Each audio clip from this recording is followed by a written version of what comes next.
I've seen a lot of unethical things, but they've never reached this level. Medical research that could have left veterans at risk, and what happened to the experts who sounded the alarm. Plus, a legal fight over sewage at the border, why the Department of Justice is trying to throw out a series of lawsuits. We're doing this to give back and really build in our community. This is prevention work you're seeing. This is intervention work that you're seeing. Helping families in need, the grassroots campaign to make sure everyone has a Thanksgiving dinner. KPBS Evening Edition starts right now.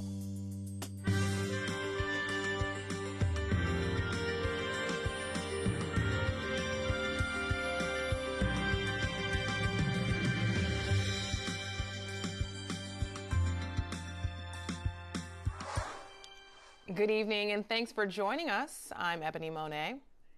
KPBS news partner iNewsSource has uncovered allegations of dangerous medical research being performed on veterans at the San Diego VA. Investigative reporter Brad Racino spoke to whistleblowers and a congressman who's vowing to take action. Federal investigators sent a strongly worded letter this month to President Donald Trump and Congress urging a truly critical look into the San Diego VA. San Diego Congressman Scott Peters said he will ask for hearings on Capitol Hill after learning about the investigation from iNewsSource. The concern here is, too, it looks like the VA may have known about it for a while it was happening. It didn't act fast enough to stop it, so that's a concern. The allegations involve Dr. Samuel Ho, a former doctor at the San Diego VA and professor of medicine at UCSD. Ho, who is now in Dubai, initially said he would be interviewed for this story, but hasn't followed up since. The whistleblowers, Martina Buck and Mario Choquier, alleged to government investigators that Ho coerced patients to undergo a liver biopsy so he could obtain grant money and publish scientific articles. They said the biopsies were medically unnecessary and the procedure potentially dangerous for this type of patient, alcoholic veterans suffering from liver disease. Ho's original research proposal included pregnant patients, but it was denied on grounds that it would endanger fetuses. Buck is a research scientist with an expertise in liver disease who chaired the committee that originally denied Ho's research. She was terminated at both the VA and UCSD this year, she believes, for blowing the whistle. So I started volunteering at the VA in the late 80s. And I've been there ever since in some capacity. I've seen a lot of unethical things, but they've never reached this level. The San Diego VA would not grant an interview for this story. Director Robert Smith, however, relayed a statement to iNewsSource that read, in part, "While the bulk of these allegations were not substantiated, where problems have been identified, they have been addressed or are being addressed." For KPBS, I'm iNewsSource reporter Brad Racino. If you or someone you know participated in this research, iNewsSource wants to hear from you. Email va@inewssource.org to get in touch with the reporter. iNewsSource is an independently funded nonprofit partner of KPBS. The deployment of active duty soldiers to the border is likely to wrap up soon. The general overseeing the mission tells Politico that the drawdown will begin this week. 5,800 troops are being used in support roles. They have mostly laid razor wire and put up other barriers in response to the group of asylum seekers who are traveling north. Early this morning, Border Patrol officers shut down the northbound lanes at the border crossing with Mexico, the busiest border crossing with Mexico, for a couple of hours. They also had officers in SWAT gear guarding the port of San Ysidro crossing. A CBP director says this was in response to reports that some caravan members were attempting to rush the port. Border Patrol officers say they didn't see anything like that after the shutdown. The federal government has been preparing for the migrants at the border. KPBS reporter Priya Sridhar spoke with KPBS's Susan Murphy about what they can expect. Priya, what is Customs and Border Protection doing to prepare for an influx of migrants coming to the border?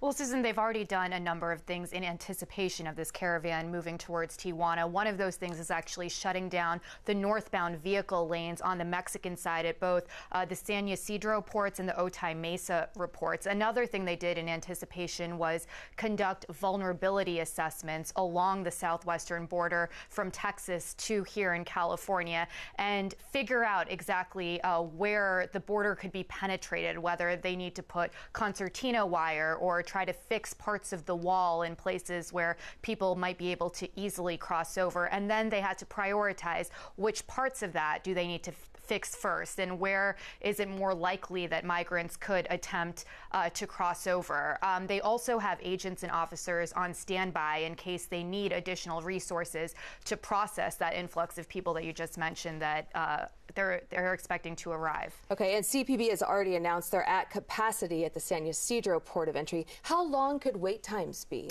So they're very reluctant to give any specific estimate on exactly how long people could wait. But as you mentioned, they are at capacity, and there's a variety of factors that go into how long people can wait. So let's take a listen to what Pete Flores, who's the Director of Field Operations for CBP, had to say about that. Port capacity is dependent upon a number of factors, including holding space, overall port volume of traffic, officer resources, complexity of cases, medical needs, translation requirements, and enforcement actions. Our processing facilities can efficiently hold for processing about 300 persons at one time, depending on the demographic characteristics of the individual, groups, or families that request asylum or admission. So I think it's important to keep in mind that you have to remember at San Ysidro, there's 100,000 people that cross every single day. And out of those people, only 0.01% are actually seeking asylum. So they have a lot of other stuff to do at those port of entry. So they can't, unfortunately, put all of their resources towards just asylum seekers. But they're going to look to moving those resources around depending on who comes to the port. Okay, and they say they're monitoring the movement of the caravan. Are they preparing for a certain number of migrants to arrive here specifically? Yeah, so Susan, this is kind of interesting because the first reports that we heard of this caravan was that there was 7,000 people, and it was unclear exactly where those people were going to go. A lot of people thought that if you followed a logical route that they were going to end up in Texas. However, there's a few things about Texas that make it an unattractive location for some of the migrants to cross over. One is the gang activity on the Mexican side of the Texas border, and the other is the Rio Grande River. So now it's looking like there's already about 1,100 migrants from the caravan that are in Tijuana, and they're actually preparing for all 7,000 migrants to come to Tijuana. Okay, and we have 5,700 troops deployed to the border, 1,100 here in California. So what are they doing in preparation? So they're doing a lot of that hardening of the border. That's what they're calling it. They're putting up concertina wire as a deterrent and to stop people who might try to climb up over that fence. We've already heard reports of that happening. They're also putting up barriers, those vehicle lanes that I talked about that, they're closing. They're putting up barriers to try to control the traffic there. So really they're there to help, beef up the infrastructure along the border. Okay, Priya Sridhar, thank you. Local advocacy groups are stepping up to help these migrants. The San Diego Rapid Response Network is collecting donations to help house and pay for legal services once people are released from federal custody. Shelter operations are very expensive. Providing daily shelter with food, water, medical, triage, legal services.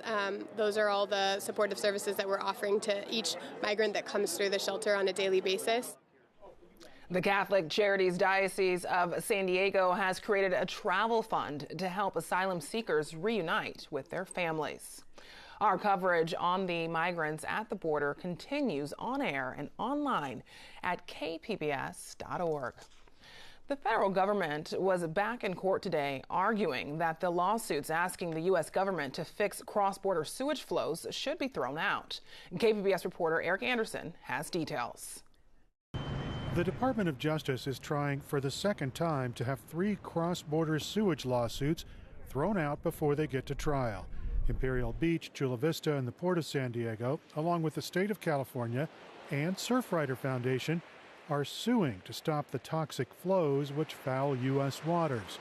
Imperial Beach Mayor Serge Dedina is confident the lawsuits will be allowed to continue.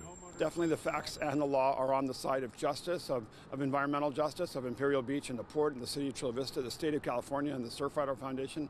And so we will win this case. The Department of Justice is arguing that an international treaty trumps U.S. clean water laws, a contention the people suing reject. Matt Edling represents 3 of the plaintiffs. He's hopeful that Judge Jeffrey Miller agrees that U.S. anti-pollution laws still apply. The treaty, because it's a treaty, as opposed to the Clean Water Act, because that's an act of Congress, takes precedent.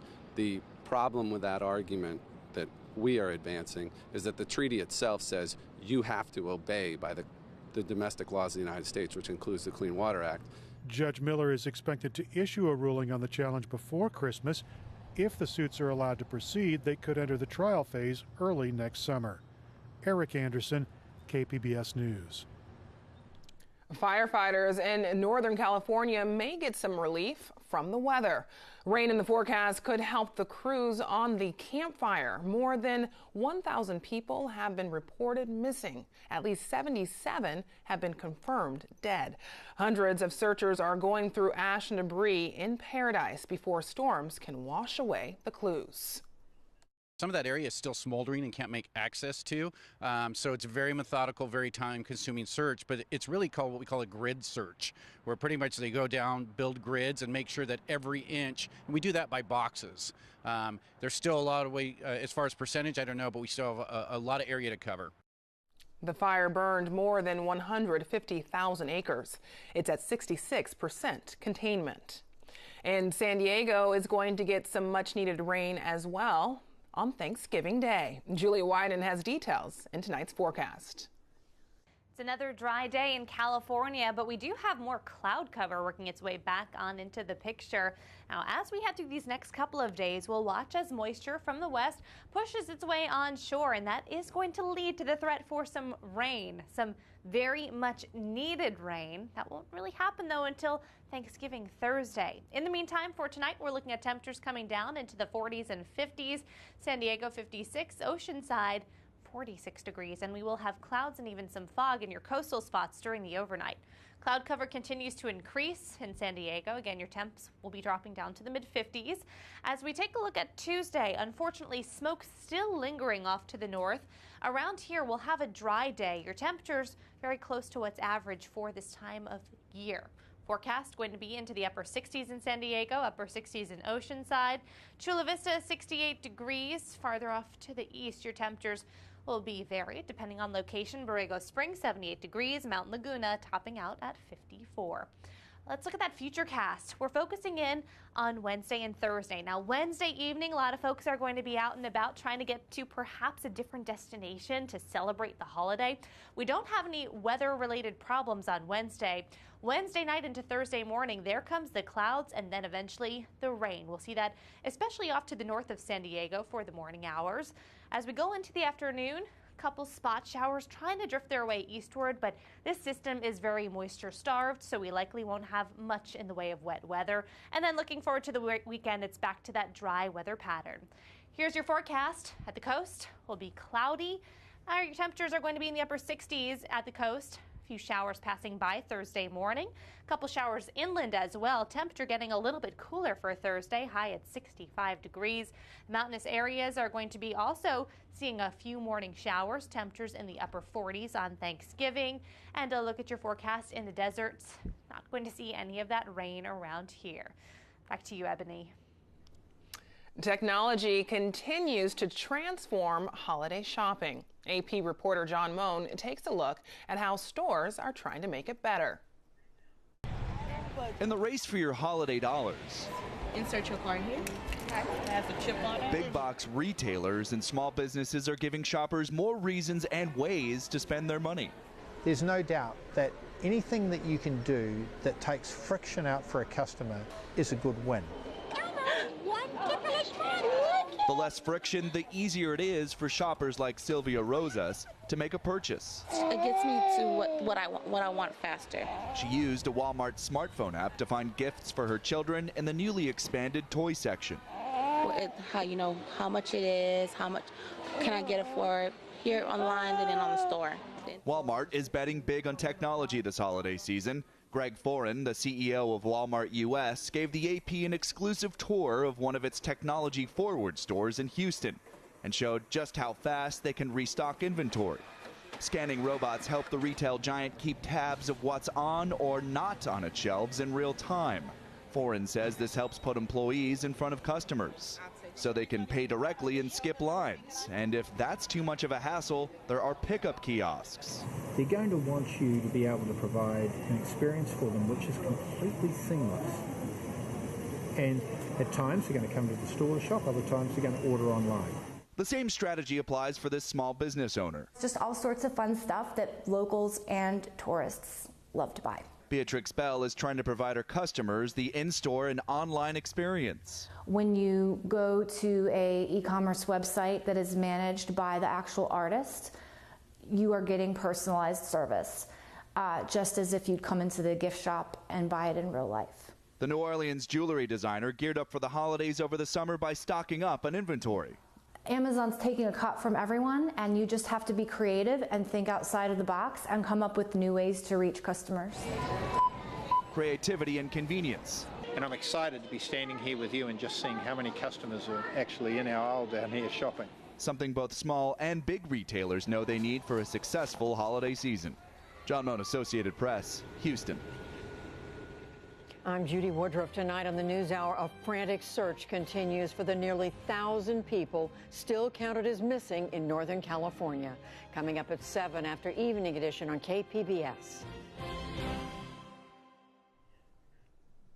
Next week marks the 40th anniversary of the death of Harvey Milk, one of the nation's first openly gay politicians. A supervisor shot him, as well as the former mayor, George Moscone, inside City Hall. Victory tonight.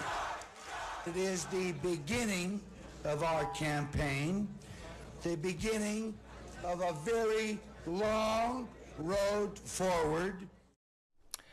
A new documentary follows the life and career of Moscone, who also served in the California Senate. KQED's Thuy Vu talks to the film's director and Moscone's son. And joining me now to talk about the documentary is producer and director Nat Katzman and George Moscone's son, Jonathan Moscone, who is featured in the film. Nice to have both of you here with us. Thank you for having us. Jonathan, over the years, a lot has been written and said about that very awful, dark time in 1978 when Dan White shot and killed your father along with Harvey Milk. This film covers those events really through the lens of your father's life. Why was that so important to you? Well, we know how the story ends, and the story has been usurped by the ending. And what made my dad so powerful was not just his mark in history as someone who died for what he believed in, but someone who, from a childhood of no privilege whatsoever, made it through the system and changed a lot of it, and had a lasting effect, including his relationship with Harvey Milk, who was an amazing man himself, and whose story hasn't been eclipsed because of the great movie Milk, and so we needed to tell George's story. And like you said, Harvey Milk, an icon, was the first openly gay elected official in California. Do you feel that his iconic status sort of overshadowed your father's legacy? I think unintentionally it did, because the gay community at the time, the LGBTQ community at the time, and still does, needs heroes and needs someone to push their identity and voice forward. And so that became a really urgent call to action. But that unintentionally left my dad's story sort of over to the side. And so a lot of friends and families really got together of my dad, led by my brother Christopher, to really to change that and bring my dad's story back to the center. and that he used the word hero. Harvey Milk was a hero to many, but Moscone was a hero to many. He really worked hard to make sure he was inclusive in the way he built city government in San Francisco. He was a state senator before he became mayor. Can you talk about his role as a trailblazer? What set him apart from other politicians of that era? Well, several things did. And as you said, he had two functions in politics. He was a state senator for a long time and a mayor for just short of 3 years. As a senator, his role was in passing legislation, very progressive legislation, and a lot of it.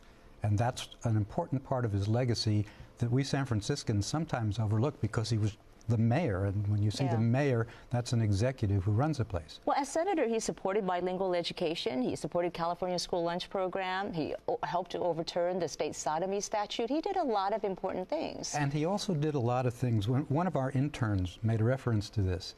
She was doing research on the legislation that George Moscone had a hand in passing. And she was taken by something about mattress safety. But it was an early bit of consumer protectionism. And it's just part of a long list of things that he was involved in Sacramento during his career. But I'd also add that when he became mayor, it was like a switch was turned. And in the city, the halls of power in the city had previously been white men. And within months of Mayor Moscone being inaugurated, power was distributed among people of all sorts, women, minorities, gays, everything that reflected the diversity of the city of San Francisco. And it happened so quickly that's what impressed me a lot. And Jonathan, where do you think that framework for your father's beliefs in inclusiveness, diversity came from? You know, that's a good question. I don't know. I have a very imaginative mind to guess at what happened.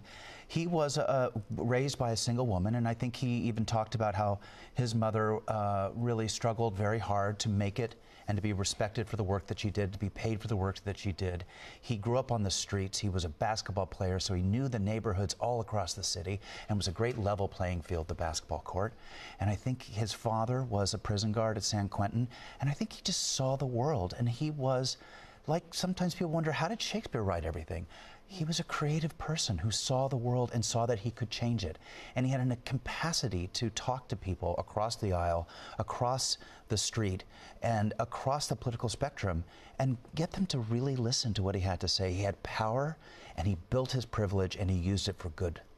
And there were some interesting things in the film that I hadn't known before I watched it, many actually. And one of them was when former State Assembly Speaker and former San Francisco Mayor Willie Brown talked about how he met George Moscone. They met when they both worked as janitors at the UC Hastings College of Law. What are some other interesting tidbits that are very little known that you think the public should know about George Moscone?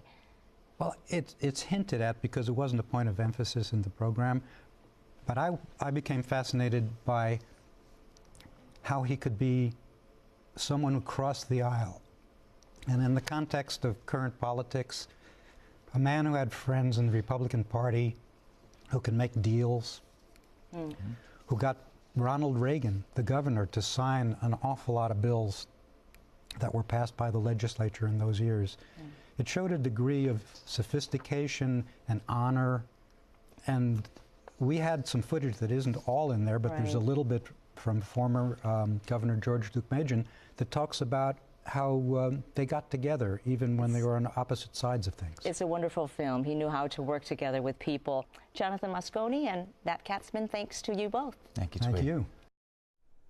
The film is called Moscone, A Legacy of Change. You can watch more of this interview at kqed.org. Today, the Padres got into the spirit of giving. Pitcher Randy Jones and Brett Tomko gave out turkeys at Petco Park. They gave away more than 600 turkeys and sides to underserved families in San Diego. It was part of a partnership with the San Diego Food Bank and 3 local elementary schools. Retail experts estimate Americans will spend about $175 this Thanksgiving, but for some, the meal's signature dish is not in the budget. KPBS reporter Claire Tragesser brings us this story of a turkey giveaway on Sunday. Happy Thanksgiving, man. The lines stretch down the block at the intersections of Euclid and Imperial Avenues in Lincoln Park. People were waiting to get a free turkey at a giveaway organized by the nonprofit Paving Great Futures. Armand King is its CEO. We're doing this to give back and really build in our community. This is prevention work you're seeing. This is intervention work that you're seeing. The people here are from different communities. It's not just one neighborhood. It's people that normally wouldn't even mix and mingle together that are together. This is grassroots work at its finest. This is how our community is transforming.